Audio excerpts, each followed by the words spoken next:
வணக்கம் நேயர்களே. இன்னைக்கு நம்ம எதை பற்றி பார்க்கறோம்னா விஷ்ணு புராணம் பற்றி பார்க்க போகிறோங்க. விஷ்ணு புராணம் அறிமுகம். விஷ்ணு புராணம் 18 புராணங்களில் மிகவும் இன்றியமையாத முக்கியமான புராணம் என்று வைணவர்களால் கூறப்படுகின்றது. விஷ்ணு புராணம் என்பது 5 அல்லது 6ஆம் நூற்றாண்டுகளில் தோன்றியிருக்கும் என்று கருதப்படுகின்றன. விஷ்ணு புராணத்தில் பலவிதமான குறிப்புகளை பற்றி நாம் அறிந்து கொள்ள முடியும். இந்த புராணம் இறைவனின் திருவிளையாடல்களில் மட்டும் எடுத்து உரைக்காமல் அறிவியல் ரீதியாகவும் பல வினோதமான கேள்விகளுக்கு பதிலளிக்கும் விதமாகவும் இப்புராணம் அமைந்துள்ளது. இப்புராணம் என்பது இறைவனின் திருவிளையாடல்கள் மட்டும் எடுத்துரைக்காது, அதை மீறிய அறிவியல் சார்ந்த கருத்துக்களையும் கதைகளின் வழியாக நம்முடைய முன்னோர்கள் நமக்கு எடுத்து சென்று இருக்கின்றார்கள் என்பதை நாம் இந்த புராணத்தை படிப்பதன் மூலம் அறிந்து கொள்ள முடியும்.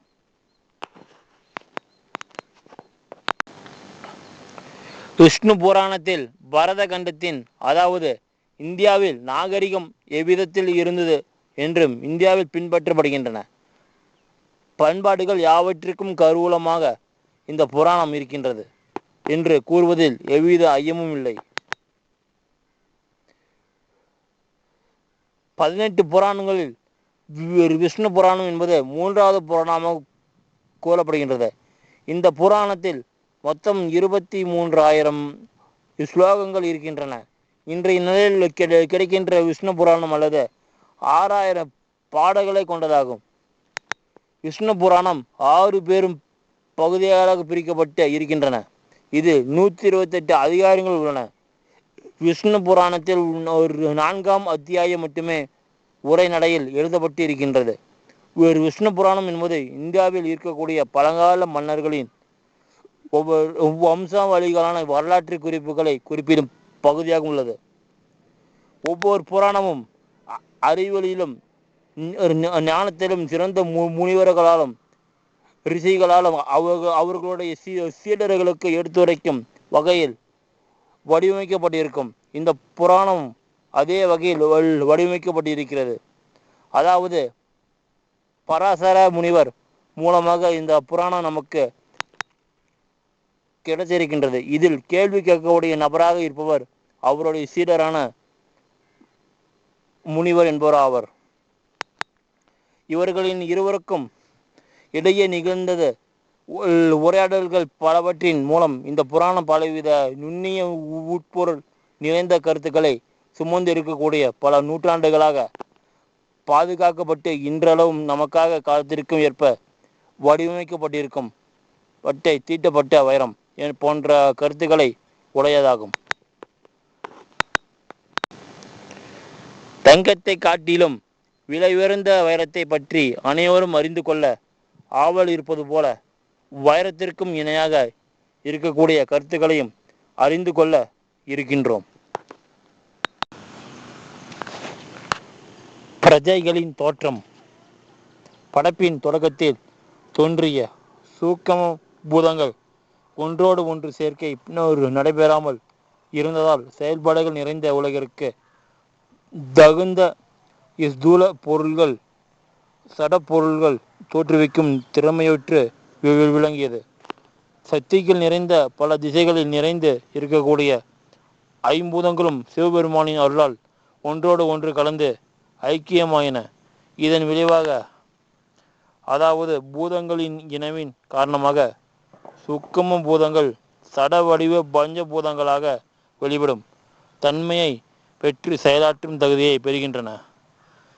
இந்த பஞ்சபூதங்களின் இணைவு என்பது பஞ்சசீகர பிரகாரம் என்று அழைக்கப்படுகின்றது. பஞ்சசீகர பிரகாரம் எவ்விதத்தில் நடைபெற்றது? பஞ்சபூதங்களான ஆகாயம், வாயு, தேயு, அப்பு, பிரிதிவி என்ற பூதங்கள் சுக்கம நிலையில் ஒவ்வொன்றும் 2 சமமான பகுதியாக பிரிக்கப்படுகின்றன. இவ்விதமாக பிரிக்கப்பட்ட 10 பகுதிகளில் முதல் 5 பகுதிகள் ஒவ்வொன்றும் 4 சமமான பகுதிகளாக பிரிக்கப்படுகின்றது. இதன் பிறகு ஒவ்வொரு புதத்தின் மூலப்பொருளின் ஒரு பகுதி மற்ற 4 மூலப்பொருள்களின் 4 பகுதிகளுடன் சேர்க்கப்படுகிறது. இந்த சேர்க்கையானது பிரிதிவியில் அப்புவும் தேயும் வாயுவும் ஆகாயமும், அப்புவில் பிரிதிவியும் தேயும் வாயுவும் ஆகாயமும், ஆகாயத்தில் பிரிதிவியும் அப்புவும் தேயும் வாயும் கலந்து பஞ்சசீகர பிரகாரத்தை உருவாக்கின. இவ்விதமாக ஒவ்வொரு பூதங்களும் தங்களுக்குள் அந்நியமாக கலந்ததினால் உயிரினங்கள் வாழ்வதற்கு என்றும் ஒரு பஞ்சபூதங்களால் சுழல்பட்டு வாழும் தன்மை கொண்ட பிரிதிவியை உருவாக்குவதற்கும் உயிரினங்களின் தோற்றத்தினை அமைப்பதற்கும் ஏதுவாக அமைந்திருந்தன. நாம் வாழ்ந்து கொண்டிருக்கக்கூடிய இந்த பூமியில் உயிரினங்களின் தோற்றம் என்பது 4 வகைகளின் அடிப்படையில் கொண்டிருப்பதாகும். ஜீவனுடைய கருமம் நிகழ்வுகளிலும் பிரகிருத தன் மாத்திரைகளினாலும் ஈஸ்வர சங்கல்பத்தினாலும் இந்த பிரம்மாண்டமானது உருவாகியது. தேவ அசுர மனித தோற்றம். பஞ்ச பூதங்களினால் தோன்றிய இந்த அண்டமானது ஒரு நீர்க்குமிழி போல காணப்பொழுதில் தோன்றியது. தோன்றிய இந்த அண்டமானது கருமமாக அபிவிருத்தி ஆகாமல் இருந்தது.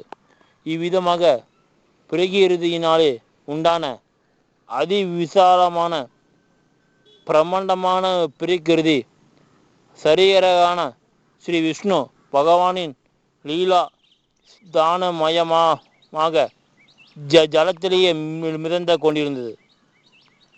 இவ்விதமாக பிறந்த பிரம்மாண்டமான பிரகிருதி சோபனம் மகத்தாங்கார தன்மாத்திர மகாபூத சரீரகனும் ஜெகதீஸ்வரனான விஷ்ணு தேவர் சதுரமுக சுவர்பமாக தானே அவதரித்தார். இவ்விதமாக தோன்றியிருக்கக்கூடிய அண்டத்திற்கும் மேரும் மலையான உழப்பமாகவும் மற்ற மலைகள் யாவும் ஐராவும் சமுத்திரங்கள் யாவும் கற்போதமாகும். இவ்விடத்தில் உழப்பம் என்றால் கருவை சுற்றியுள்ள ஆடையை போன்ற ஒன்றாகும். ஐராயு என்றால் அதன் மீது சுற்றி இருக்கக்கூடிய கருப்பையாகும். கருப்பு போல் போதமாகுவது என்பது அதில் இருக்கக்கூடிய தண்ணீராகும். அந்த பிரம்மாண்டத்தில் இருந்துதான் மலைகள், தீவுகள், சகாரங்கள், ஜோதி சக்கரங்கள், மனிதர்கள், தேவர்கள், அசுரர்கள் முதலியோர் பிறந்தனர். இப்படி உண்டான பிரம்மாண்டத்தை கவிந்து ஒன்றுக்கொன்று தச குணோத்தரமான சகலமும் அக்னியும் காற்றும் ஆகாயமும் தாமச அங்ககாரமும் மகுத்தத்துவமாகிய சத்தாவரணங்களும் இருக்கின்றன. எப்படி தேங்காயானது நார்மட்டை ஆகியவற்றால் கவ்வியப்பட்டு இருக்கிறதோ அதுபோலவே பிரம்மாண்டமும் சத்தாவரணங்களே கவியப்பட்டுள்ளது. இவ்விதமாக தோன்றிய அந்த அண்டத்தில் விஸ்வரூபமான நாராயணர் பிரம்மரூபியாகி ரஜோ குணத்தை பிரதானமாக உடையவர்களாக இருக்கக்கூடிய தேவ, அசுர, கந்தரவ, மனுஷிய, பசு, பட்சி, தாவரங்கள் ஆகியவற்றை படைத்தார். அப்பிரமேய பராக்கிரமனும் சற்குண ஐஸ்வர்ய சம்பபன்னுமான தானே சாத்விக குணத்தை பிரதானமாகும் யுகங்கள் தோறும் நானாவிதமான திவ்ய அவதாரங்களை செய்து கொண்டிருப்பேன். மேலும் பலவிதமான கல்பாந்திரா பரியந்தமும் ஜகத்தை பரிபாலனம் செய்து கொண்டும் பிரளய காலத்தில் தாமச குணத்தை பிரதானமாகவும் உடைய ருத்திர ரூபியாகிறான். அப்பொழுது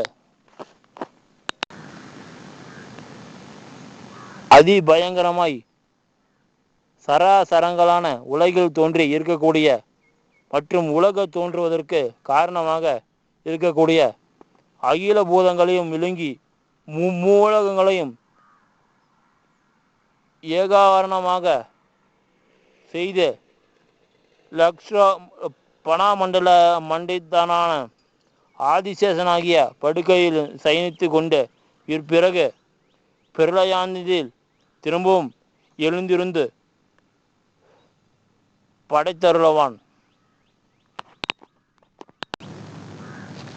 சத்குண சம்பன்னான ஜனார்த்தனன் ஒருவன் அந்தந்த சோல்பங்களில் நின்று சிருஷ்டி சதிதி சங்ககாரங்களை செய்வதனால் பிரம்மா விஷ்ணு ருத்திரன் என்ற திருப்பெயர்களை பெறுகின்றான். அந்த பகவான் தானே சிருஷ்டி கர்த்தாவாக இருந்து சராசர சரீகனாக தன்னை தானே சிருஷ்டி கொள்கிறேன். தன்னால் உயிரினங்கள் யாவற்றையும் தானே காக்கின்றான். இவ்யுகங்களின் முடிவில் தானே தோன்றி யாவற்றையும் சங்கரிக்கின்றான். ஆகையால் சிருஷ்டி கர்த்தாவாகவும் சங்கரா கர்த்தாவாகவும் தோற்றுவிக்கிறவர்களுக்கு சிருஷ்டிக்கப்படுவதும் சங்கரிக்கப்படுவதுமாக தோற்றுபவைகளுக்கும் தாரதமியும் ஒன்றுமில்லை.